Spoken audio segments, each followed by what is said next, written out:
पुष्टि करता है। भारत ने बार बार कहा कि सैन्य ठिकानों पर हमला नहीं किया गया है।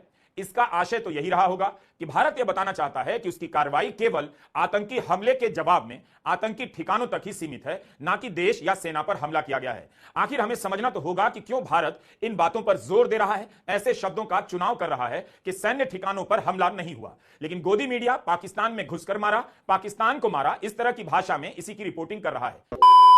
दोस्तों, ऑपरेशन सिंदूर के बाद गोदी मीडिया अपनी कुछ अलग ही कवरेज चला रहा है। आपको बता दें, ऑपरेशन सिंदूर में सैन्य ठिकानों पर हमला नहीं किया गया। भारत ने आतंकी हमले के जवाब में आतंकी ठिकानों पर ही हमला किया है, ना कि देश या सेना पर हमला किया है। मगर दोस्तों, इस बीच गोदी मीडिया अपनी कुछ अलग ही कवरेज चला रहा है। दोस्तों, इस बीच वरिष्ठ पत्रकार रवीश कुमार ने गोदी मीडिया को आईना दिखाते हुए सच्चाई से रूबरू कराया है। आपको देखना चाहिए कि इस समय हमारी भाषा क्या है, नागरिकों की भाषा क्या है, गोदी मीडिया की भाषा क्या है, राजनीतिक दलों और विपक्षी दलों की भाषा क्या है, सरकार की आधिकारिक भाषा क्या है और बीजेपी के नेताओं की भाषा क्या है। इस तरह से इस घटना को देखेंगे तो आप बहुत कुछ देख लेंगे।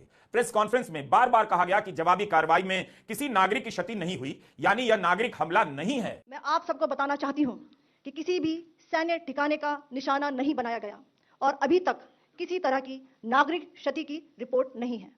क्यों अंतर है गोदी मीडिया के कवरेज और दावों में और सरकार की संयमित भाषा में?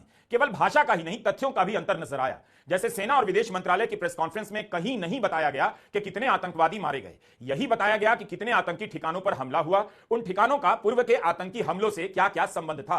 इसके जरिए सरकार या सेना यह बताना चाह रही होगी कि उसे याद है उरी का हमला, उसे याद है कठुआ का हमला, पुलवामा और मुंबई पर हमला याद है, लेकिन कितने आतंकी मारे गए इसकी जानकारी आधिकारिक प्रेस कॉन्फ्रेंस में नहीं दी गई। जबकि कई गोदी चैनलों पर इसकी संख्या 70 से 200 और 900 तक बताई जा रही है। हमने कुछ चैनलों के दावों की एक सूची बनाई है। एबीपी ने अपने थंबनेल में 900 आतंकियों के मारे जाने की हेडलाइन लिखी है। इंडिया टुडे के थंबनेल में 90 आतंकियों की मौत का आंकड़ा छापा गया है। रिपब्लिक ने लिखा है कि लश्कर की टॉप लीडरशिप समाप्त कर दी गई है। एनडीटीवी ने सूत्रों के हवाले से अपने थंबनेल में लिखा है 70 आतंकी मारे गए। YouTube channel one India news ने लिखा कि 10 सेकंड में 200 आतंकी मारे गए। न्यूज 18 के एंकर ने ट्वीट कर जानकारी दी 70 आतंकी मारे गए। क्या ये गोदी चैनल देश का मजाक नहीं उड़ा रहे?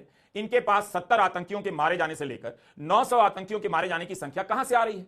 अगर कोई इन्हें बता रहा है तो इसे आधिकारिक तौर पर क्यों नहीं कहा गया? सरकार ने तो ऐसी बात कही नहीं। सरकार कहेगी भी तो एक संख्या बोलेगी, या तो 70 कहेगी या 900 कहेगी। चार संख्या नहीं कहेगी कि 70 आतंकी मारे गए, 90 आतंकी मारे गए, 200 आतंकी मारे गए और 900 आतंकी मारे गए। सूत्रों के हवाले से रिपोर्ट की जा रही है, जबकि प्रेस कॉन्फ्रेंस में इसकी तरफ इशारा भी नहीं किया गया।